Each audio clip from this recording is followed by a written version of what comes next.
Kozhikode city police employees സഹകരണ സംഘം ഭരണസമിതിയെ സഹകരണ വകുപ്പ് പിരിച്ചുവിട്ടു. സഹകരണ വകുപ്പ് ഇൻസ്പെക്ടർ അഡ്മിനിസ്ട്രേറ്ററായി ചാർജ് എടുത്തു.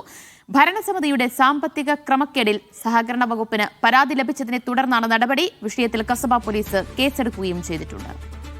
KT വിഭീഷ് വിവരങ്ങൾ നൽകും. വിഭീഷ, ഈ സാമ്പത്തിക ആരോപണത്തെ തുടർന്നാണ് ഇപ്പോൾ ഭരണസമിതി പിരിച്ചുവിട്ടത്.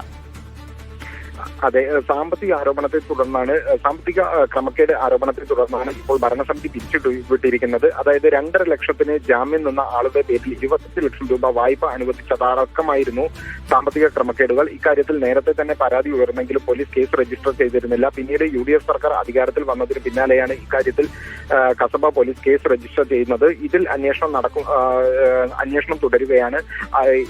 ഈ കേസിൽ ഭരണസമിതിയുടെ നിലവിലെ അംഗങ്ങൾ അടക്കമുള്ള ആളുകൾക്കെതിരെയും അതുപോലെ തന്നെ സിറ്റി പോലീസ് കമ്മീഷണർ ഓഫീസിലെ ഒരു ജീവനക്കാരനെതിരെയുമാണ് പോലീസ് കേസെടുത്തിരിക്കുന്നത്. ഇവരുടെ അറസ്റ്റ് താൽക്കാലികമായി കോടതി തടഞ്ഞിട്ടുണ്ട്. എങ്കിലും ഇക്കാര്യത്തിൽ അന്വേഷണം തുടരുകയാണ്. ഇതടക്കമുള്ള സാമ്പത്തിക ക്രമക്കേടുകൾ ബോധ്യപ്പെട്ടതിന്റെ അടിസ്ഥാനത്തിലാണ് സഹകരണ വകുപ്പ് ഇപ്പോൾ ഈ ഭരണസമിതിയെ പിരിച്ചുവിട്ടിരിക്കുന്നത്. അഡ്ഹോക് അഡ്മിനിസ്ട്രേറ്ററായി ഇപ്പോൾ സഹകരണ വകുപ്പ് ഇൻസ്പെക്ടർ ചാർജ് എടുക്കുകയും ചെയ്തിട്ടുണ്ട്.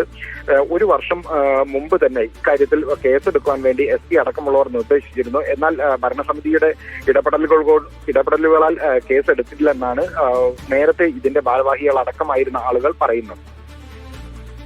ശരി, വിവരങ്ങളാണ് KT വിഭീഷ് നൽകിയത്.